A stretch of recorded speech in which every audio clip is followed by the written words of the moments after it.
Hi உறவுகளே, இன்றைக்கி நம்ம வீட்டில் என்ன சமையல்னு பார்க்கலாமா? தோசை, தேங்காய் பொட்டுக்கடலை சட்னி. இன்னைக்கு காலை டிஃபன்.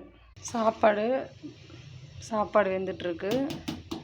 சாப்பாட்டுக்கு பாலைக்கீரை. 50 பருப்பு எடுத்து வச்சுருக்கேன்.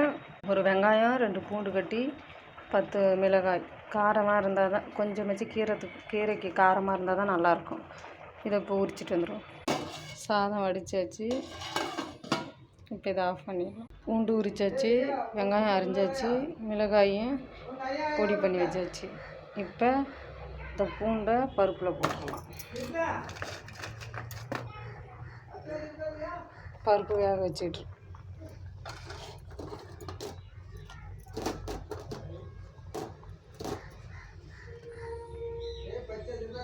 பருப்பு வெந்துருச்சு.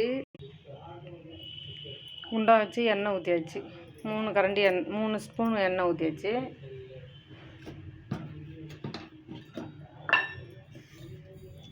இப்போ கடுகு,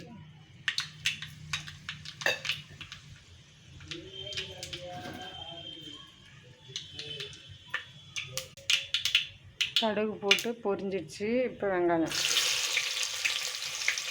ஏன் மிளகா போடலன்னா சீக்கிரம் மிளகா கருகிடும், அதனால் வெங்காயம் போட்டு மிளகா போட்டுக்கோங்க.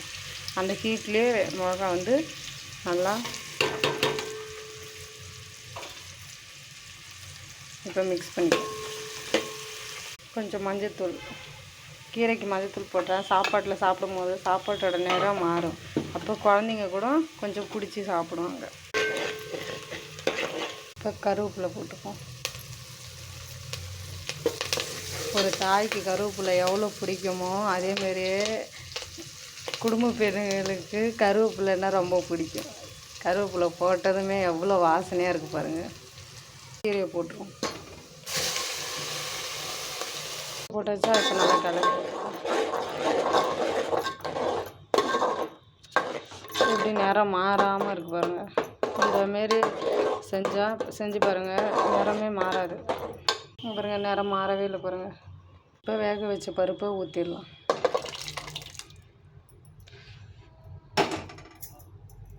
நல்லா கிளறி கொடுத்துப்போம். உப்பு,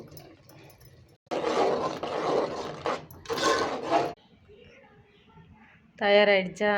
இப்போ பாருங்கள், பச்சை கலர் நிறம் மாறவே இல்லை பாருங்கள்.